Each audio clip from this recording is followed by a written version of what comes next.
Hey, what's going on, everybody? Welcome back. In this video, we are looking at the Thursday Night Football picks between the Tampa Bay Bucks and the Philadelphia Eagles in Philly. So let's get started. As always, I appreciate if you guys hit the like button, subscribe if you haven't already. If you enjoy the content, you can follow me on Twitter at the DFS Process if you want to follow me and stay more up to date there.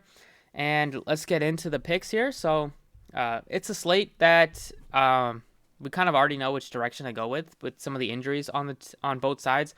Without Gronk, they're still without Scotty Miller. It's basically the top three dogs on the Tampa side are just going to get peppered with targets. Evans, Godwin, and Brown. Last week, Evans had a monster game. Both two wide receivers had monster games, and Godwin still had a decent game. But they had 8 targets for Mike Evans. Most of his damage came in the second half. Godwin still got his 11 targets. He's been super heavily targeted all season. It just seems like Evans has had two touchdown games, so that's why his fantasy production his ceiling has just looked a lot higher. But Godwin still gives you a huge upside. And then Antonio Brown also been awesome in terms of just getting you some big plays. He had a 62-yard catch and run play last week, which went for a touchdown, then another short touchdown later on. But those three are just going to get a ton of targets without Gronk. Seems like most of the touchdowns are going to come from them because Gronk did give you like 4 touchdowns in the first 3 weeks before he went out, and 4 of them came in the first 2 weeks. So without Gronk, they haven't used Brate as much as we thought they were going to. He's still running some routes. He's still getting a lot of snaps, but just 1 target, 6 targets. He's not been utilized much in the red zone compared to like what Gronk was. So even more kind of likelihood of just the touchdowns coming from the top 3 wide receivers or maybe like one of the running backs.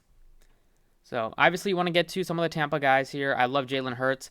Even last week when he looked so garbage for most of the first half and even in the third quarter, the offense just wasn't moving downfield. Jalen Hurts still got the job done fantasy-wise, and they got the win as well. With 23 points, he had no touchdown passes and 1 interception, but 2 rushing touchdowns. We all know all the upside that he brings with the legs. Always can just sneak it in when they're inside the red zone. He loves to just take off and run when he's given an opportunity. And in this game, they're probably going to have to throw the football to keep up with Tom Brady. So I think that he might get closer to 300-plus yard games than like under 200, just with how the game should go in this one. So Hurts, always a great play. Anytime you get a running quarterback on a showdown slate with some upside, and Tampa's defense does not look good this year. I expect the Eagles to put up some points, and Tom Brady's going to put up some points as well. So you might want to try to get both quarterbacks in your lineup. Tom Brady has not disappointed at all this year, except for 1 week against his former team. That was a rainy day. Didn't really have a good grip on the football. Only threw for under 52%. But overall, he's just been unbelievable. It just seems like he's not aging at all. He's getting better. So both quarterbacks, great plays. In terms of picking between Evans, Godwin, and Antonio Brown, that's something that's always tough to do. We can maybe look at the snap counts and see if we can kind of get an inclination, but it seems to be pretty random in terms of which guy's going to go off. Just looking at who's out there on the field the most. Last week, you got a bunch of snaps for Evans led the way with 78, then Godwin, then Antonio Brown played 57. Ty Johnson played 51, which is a pretty big jump for him. Go back to week 4. Johnson was still out there for a decent amount. If we look at his price tag, if you wanted to get to a low-owned option here, he's only $1,000. He did catch 3 targets, 42 yards. Without Scotty Miller, without Gronk, I think that you can maybe look to him as a value play on a showdown slate. In terms of the top 3, I would probably still I think I would lean to Godwin in terms of him or Evans, because I think Evans might be guarded by Darius Slay, and Godwin playing mostly he can play out of the slot as well. And he's a guy that's going to get a ton of targets. And it seems like even though he hasn't had a monster performance, I think that's going to come. So personally, I like Godwin the most, especially if he's not going to get too much ownership with people just looking at Brown and Mike Evans after their big game. But I like Godwin. I like the price tag on Antonio Brown. Then I would say Mike Evans, just because he's over 10K and he's the only guy besides the quarterbacks that's above 95. Then Devontae Smith is sandwiched right in between sandwiched in between Godwin and Antonio Brown.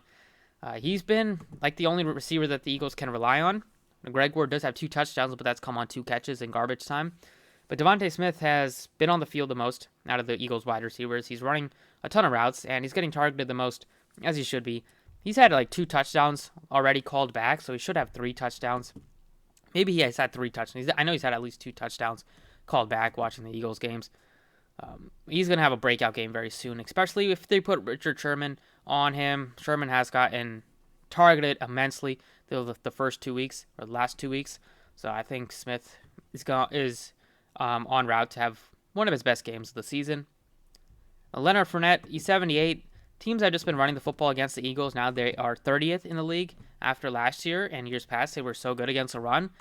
They just haven't been able to stop the run. So you can probably expect Fournette to get 15 plus touches.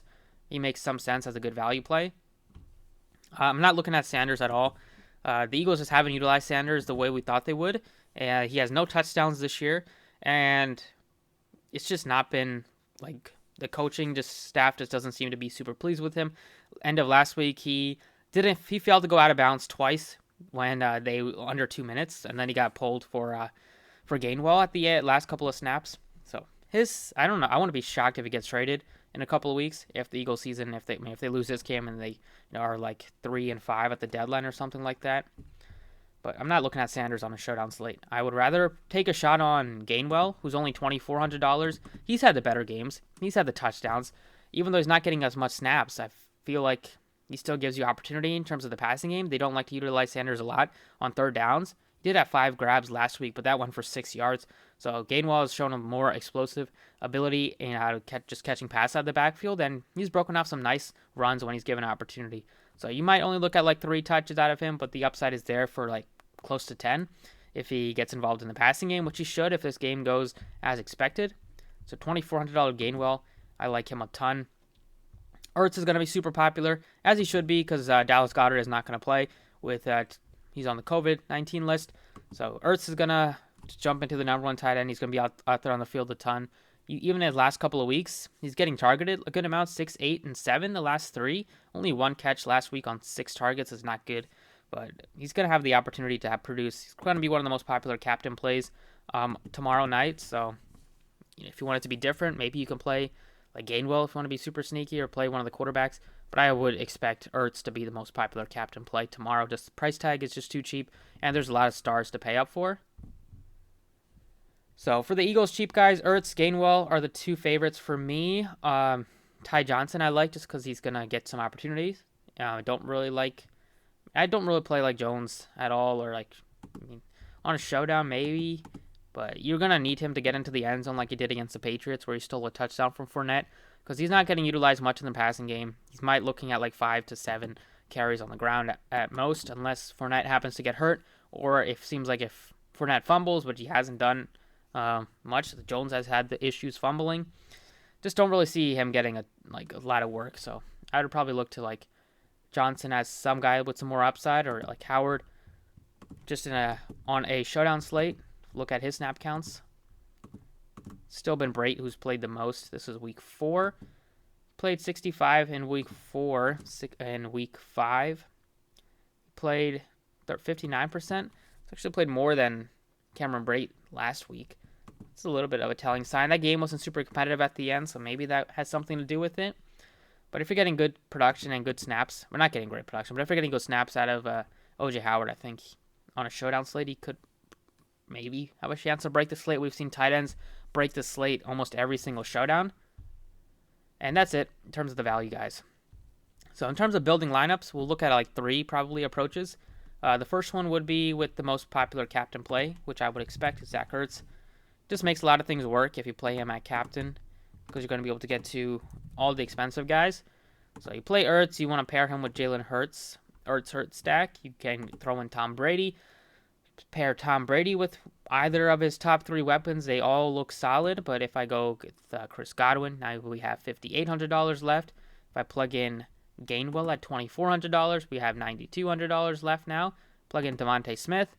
It's more of an evil stack, but Ertz is just too cheap. Gainwell is just cheap, so it's not much of like you're not going crazy with the stack. It's not like you're avoiding all the expensive Tampa guys. You still got Tom Brady and Godwin in there. If they keep the game, I mean, they probably have a good chance to win the game. But I feel like these 4 Eagles players could still produce even in a blowout. So you could do something like that, or you could play Antonio Brown and leave $1,000 on the table, or instead of going Gainwell here, you can plug in Johnson, and then you'll be able to get up to Mike Evans if you wanted to do a full-on Tampa stack. For the most part, you got Godwin, Evans, Tyler Johnson, or maybe we can look to like Fournette, who's looked really good. These are just different approaches with Ertz at captain. Like Ertz, you want to play Hurts. If you play Hurts or Ertz at captain, you want to play Hurts with him. And then you have Tom Brady, Leonard Fournette. Now we have $2,000 that we can upgrade to Gainwell here. So that's something we could do. Or if you want to go all the way and upgrade to one of the kickers, you could do that. And then you can plug in Devontae Smith. This is like a more balanced approach. You pair Tom Brady with Leonard Fournette and a kicker, which isn't the best in terms of like correlation, but anything can happen on the showdown slate. Another approach would be throwing in Leonard Fournette at captain, just with how bad the Eagles' run defense has been the last few weeks. Still like to get to Jalen Hurts. Maybe if you wanted to get to the pass catchers instead of Tom Brady, you can go Evans, Godwin. Now we have 3450. Plug in Ertz. Now you have 37. So you still be able to upgrade at least. Maybe you can go all the way down to like Antonio Brown here at 82. Now we have $4,900 left. Plug in Quez Watkins as a deep play guy who's perfect for like these showdown slates where he's not going to get too much ownership, but he gives you huge upside. So you pair Hurts with Ertz and Watkins, and then you have Fournette, Brown, and Mike Evans to run it back. And then probably the final one would be with like one of the run with Hurts at captain as a running quarterback. You could plug in Tom Brady at captain if you wanted to, but I'd like Hurts just a little bit cheaper. I think Devontae Smith is going to have a good game. He's $8,800. Haven't looked like Jalen Reagor hasn't looked very good except for that one game this year. Ertz at 32. Now we can throw in some of these Tampa guys here, like Fournette, Godwin. We have $3,100 left now. Could plug in Gainwell here. Plug in OJ Howard if you wanted to. I think I'd probably like Howard based on that price tag more than Brate at 48. Just to way cheaper, and then maybe he has a chance to get similar snaps, if not get more snaps, depending on how the game goes. If you wanted to upgrade from Fournette, you could go just miss out on getting to like either Tom Brady or Evans, but you can get to Antonio Brown at $8,200. Maybe Devontae Smith might not be the answer on with Hurts at captain just because he's super expensive. But this would be another approach where you don't get Tom Brady, but you get a lot of the major weapons with Evans, Godwin, Fournette, Howard. And then you have Hurts paired with Ertz, which is probably the most popular connection on the showdown slate. So that's about it. Like in terms of core plays, I'll probably have Ertz in there, Jalen Hurts. I think Gainwell, probably wouldn't plug him in as a core play, but I would not be surprised if he has double-digit fantasy points. But those two, I would probably still like. If you play Ertz at captain, you're going to be able to get to Tom Brady. And then I think Godwin, it's due. We've seen the 2 touchdown performances out of Evans. We've seen 2 touchdowns out of Antonio Brown. Matter of time before Godwin joins that group. So on a showdown slate where you might get less ownership based on people looking at box scores, it's a perfect spot to jump on Chris Godwin. And that is about it for the Draftkings side. Let's touch on Fanduel. All right, on Fanduel, you have Tom Brady as the most expensive player, which is not surprising. Then you have Jalen Hurts. Then you get a $2,000 difference, and then until you hit to Mike Evans. Godwin and Evans are similarly priced on Fanduel. Devontae Smith is more expensive than Brown and Fournette, as it is the case on Draftkings. He's $12K. Sanders is $10K. He's probably like the one guy that I don't like at all at above $10,000. Gainwell is $85. He's a little bit more expensive compared to the other guys, so it might be a little bit tougher to get to him on Fanduel. Maybe you can look to Jalen Reagor instead at $75, which is super affordable. Ertz is going to be a top priority play at $6,500. Probably one of the first guys you plug into a Fanduel lineup, even a DraftKings lineup. And then all the way at the bottom, nothing too crazy. You can maybe have some lineups with OJ Howard at $6,000, Greg Ward, because it seems like if this game does turn into a blowout, then he might catch a garbage time touchdown because that's where both of his touchdowns have come. But in terms of building a lineup, do Hurts, Tom Brady might be more popular than Hurts, so you can play Hurts instead. Like anytime you get a running quarterback, I would play him over a mobile quarterback, even though that guy is Tom Brady and has a chance to drop 5 touchdowns. But on a showdown slate, if Brady's like 60% owned and captain and Hurts is like 20% owned, then give me Hurts instead. Like if he rushes for a touchdown or two, you're gonna have a good chance to get similar production, if not more. Now we have 93-33. So first guy we plug in is Ertz. See where we're at after that. We have 10-7-50. Oops. 10-7-50, which means we can plug in Godwin at 13. We have $8,500 left. You can plug in Gainwell and be happy with that. Or you can plug in Jalen Reagor, upgrade to Mike Evans instead of Chris Godwin, if you wanted to do that. Or let's see, Leonard Fournette is only $11,000, so he's pretty cheap. If we do that, we have $10,500. Just miss out on any of the major guys. If you didn't want to play Tom Brady, then maybe you can plug in both of his weapons in Godwin and Evans. That could be an approach. Get all this explosive players in Godwin, Evans, and Fournette. But in terms of like a cash approach, I think most people in cash games will probably like to get to Tom Brady. Let's see, Bernard. He's only $7,000. He's on the field. On Draftkings, he's like $5K, so he's a little bit expensive. But Fanduel, you could make that work and plug in Evans.